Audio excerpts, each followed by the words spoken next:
আসসালামু আলাইকুম সবাইকে।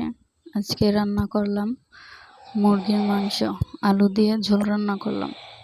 এখানে নিয়ে নিয়েছি মুরগির মাংস, গরম মশলা, আলু ও পেঁয়াজ। এখানে পেঁয়াজ ভেজে নেব। ঘরে থাকা অল্প উপকরণ দিয়ে রান্না করলাম। পেঁয়াজটা এখন ভেজে নেব। পেঁয়াজ আর মশলা ভেজে নেওয়ার পর লবণ দিয়ে দেব পরিমাণ মতো, এরপর হলুদ ফাঁকি দিয়ে দেব পরিমাণ মতো। যার যতটুকু প্রয়োজন সে ততটুকুই দিবেন। এখানে মরিচ ফাঁকি দিয়ে দিলাম পরিমাণ মতো। তারপর পরিমাণ মতো আদা বাটা দিয়ে দেব। আদা বাটা দেওয়ার পর একটুখানি পানি দিয়ে এটাকে ভালোভাবে কষিয়ে নেব। ভালোভাবে কষাতে হবে, না হলে মজা হবে না। ভালোভাবে এটাকে কষিয়ে তারপর এটার মধ্যে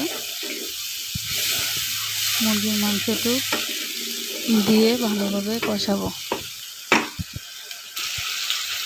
কষানো হয়ে গেছে, এখন মুরগির মাংসটুকু দিয়ে দেব।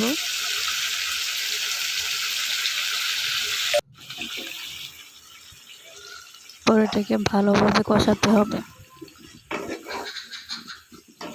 ভালোভাবে কষিয়ে নিতে হবে যেন মশলা মাংসের ভিতর ঢুকে ভালোভাবে।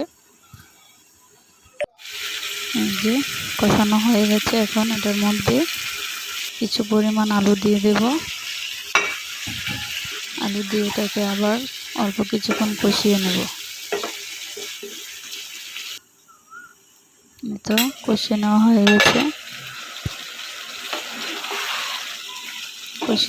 গেছে, এখন পরিমাণ মতো পানি দিয়ে দেব।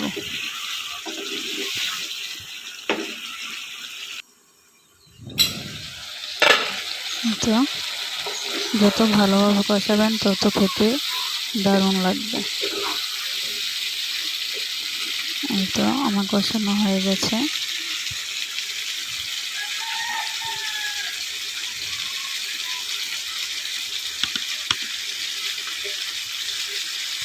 এখন পানি দিয়ে দেব পরিমাণ মতো। এরপর এটাকে ঢাকনা দিয়ে ঢেকে দিতে হবে। তো ঢাকনা দিয়ে ঢেকে দিয়ে কিছুক্ষণ ঢেকে রান্না করব, তারপর আসছি। এই তো আমার মুরগির মাংসের ঝোল রান্না হয়ে গিয়েছে। দেখুন কতটা সুন্দর দেখাচ্ছে, মজা দেখাচ্ছে।